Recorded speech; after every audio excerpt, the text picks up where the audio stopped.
Sesaat lagi kita ikuti penyampaian informasi dan peristiwa-peristiwa penting yang terjadi di Kabupaten Bone dalam Warta Bone.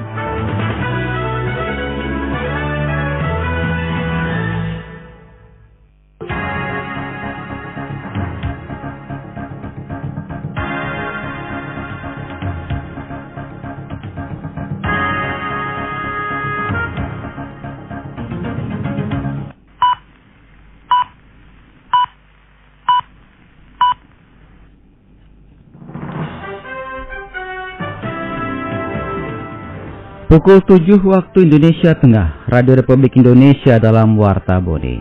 Sari Berita.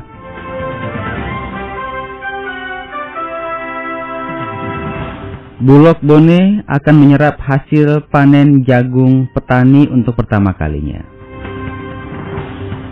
Dinas Kesehatan himbau masyarakat teliti dalam memilih jajanan menu buka puasa. Inilah Warta Bone selengkapnya bersama saya Imran Bate.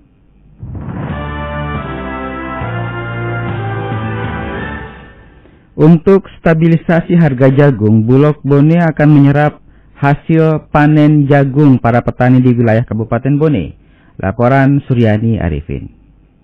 Guna mengatasi anjloknya harga jagung saat musim panen raya, Perum Bulog Bone bakal menyerap hasil panen para petani jagung di wilayah Bone. Asisten Manajer Pelayan Publik Bulog Bone, Andi Ishak mengaku, pertama kali bagi Bulog Bone membeli hasil produksi jagung petani, di mana selama ini hanya membeli gabah. Hal ini dilakukan menurut Andi Ishak atas instruksi Kementerian Pertanian Republik Indonesia untuk stabilisasi harga jagung. Meski demikian, pihak Bulog hanya mampu membeli hasil panen petani jagung di harga Rp3.540 per kilogram, beserta tongkolnya dengan kadar air di 35-40. Sementara sebagian petani baru akan menjual jagungnya di kisaran Rp4.000-an per kilogram. Ya, tadi itu kami dari petani untuk cek jagung, kita tanya yang harganya. Jadi di sana tadi itu di Palaka itu harganya diminta 3.500, tapi petaninya masih tidak mau lepas. Itu jagungnya masih dengan tongkolnya. Jadi dia mau lepas ketika di harga 4.000. Sebenarnya kami ke lapangan membeli, kami itu ada targetnya 3.540, kadar air 35 sampai 40. Kalau itu jagung belum pernah, baru pertama kali anjlok. Katanya ada instruksinya dari Menteri Pertanian. Ditambahkan harga pokok penjualan dari Bulog Rp3.540 per kilogram. Diharapkan dapat membantu petani di tengah anjloknya harga jagung hingga Rp2.800 per kilogram. Hari Perawat Nasional yang diperingati kemarin merupakan wujud apresiasi peran penting kepada tenaga kesehatan dalam memberikan pelayanan kesehatan. Firdaus Ghaffar melaporkan. Hari Perawat Nasional yang diperingati kemarin merupakan wujud apresiasi peran penting kepada tenaga kesehatan dalam memberikan pelayanan kesehatan yang berkualitas dan aman kepada pasien. Kepala Bidang P2P Dinas Kesehatan Bone, Kasmawar Rakbas mengatakan, perawat sebagai salah satu tenaga kesehatan telah menorehkan sejarah panjang pelayanan yang tulus kepada masyarakat. Dikatakan, momentum ini mengingat kembali komitmen dari rekan-rekan perawat sebagai salah satu bagian dari pelayan kesehatan masyarakat, merupakan tugas mulia profesi di segala situasi dan kondisi dalam melayani masyarakat menuju bangsa yang sehat. Selain itu, perawat juga merupakan ujung tombak pertama dalam memberikan pelayanan kesehatan pada masyarakat. Perawat sebagai salah satu tenaga kesehatan telah menorehkan sejarah panjang tentang keikhlasan dan pelayanan yang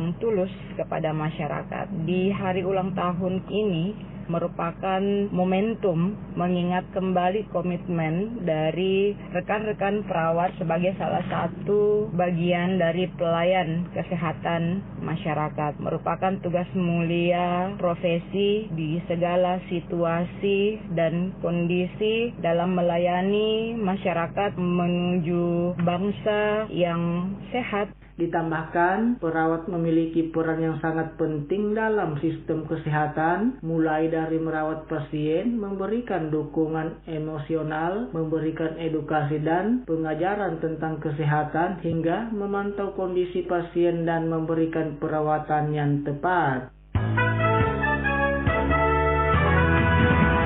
Anda masih mendengarkan Warta Bone hari ini. Dinas Kesehatan Kabupaten Bone menghimbau masyarakat teliti dan waspada dalam memilih takjil berbuka puasa. Laporan Ayunia Nindiati.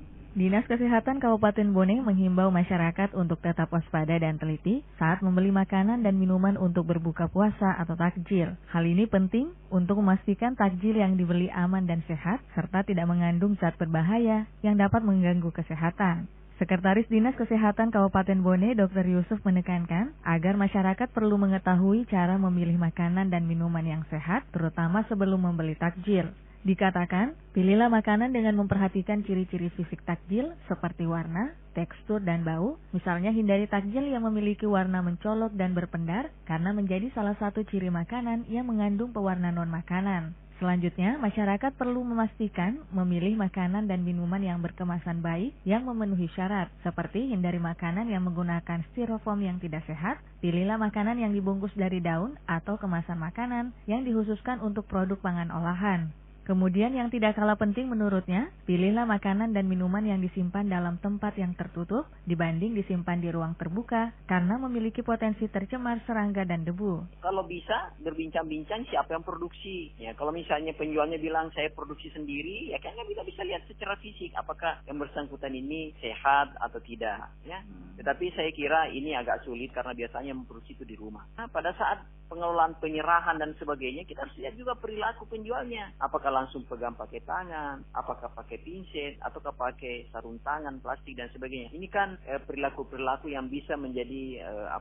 tanda-tanda awal bagi penjual untuk melihat makanan-makanan yang dijual bebas itu. Nah, kemudian yang tentu yang paling bagus itu ya disimpan dalam tempat yang tertutup. Dr. Yusuf berharap edukasi yang selama ini Dinas Kesehatan Bone lakukan di masyarakat agar bisa dimanfaatkan pada momentum Ramadan ini dengan memilih makanan yang sehat secara kasat mata. Ditambahkan, hikmah tersedianya makanan dan minuman berbuka puasa juga perlu dibarengi dengan kecerdasan konsumen sebagai pembeli. Stok beras di gudang Bulog Bone dipastikan aman hingga 3 bulan ke depan. Laporan Suryani Arifin.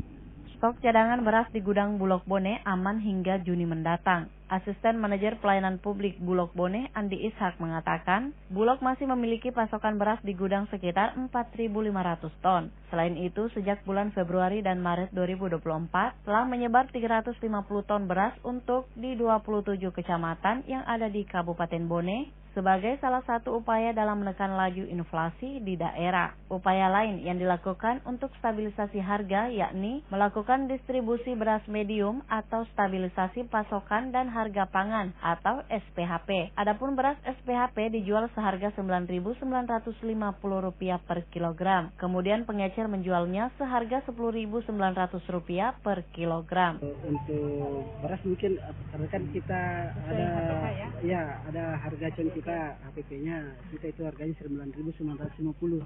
Nah, sementara sekarang itu masih di kisaran harga 12.000, 13.000. Sebenarnya bisa untuk program komersil. Cuma itu masih menunggu ini. Masih menunggu panen raya optimal, Pak. Iya, untuk cadangan beras pemerintah. Untuk beras SPHP menurut Andi Ishak dapat diperoleh di sejumlah pasar tradisional, di antaranya Pasar Palaka, Bajoe, Sentra Lama, serta beberapa titik lokasi yang dianggap ramai seperti di kompleks perumahan. Ia juga mengklaim stok beras yang ada di gudang Bulog tidak dikirim ke luar daerah. Sekian Warta Bone Produksi Radio Republik Indonesia Bone. Siaran kami dapat diakses melalui website di www.rri.co.id dan RRI Digital yang dapat Anda download di Play Store dan App Store. Saya Imran Bate, selamat pagi dan sampai jumpa.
kasih Anda telah mengikuti Warta Bone hari ini.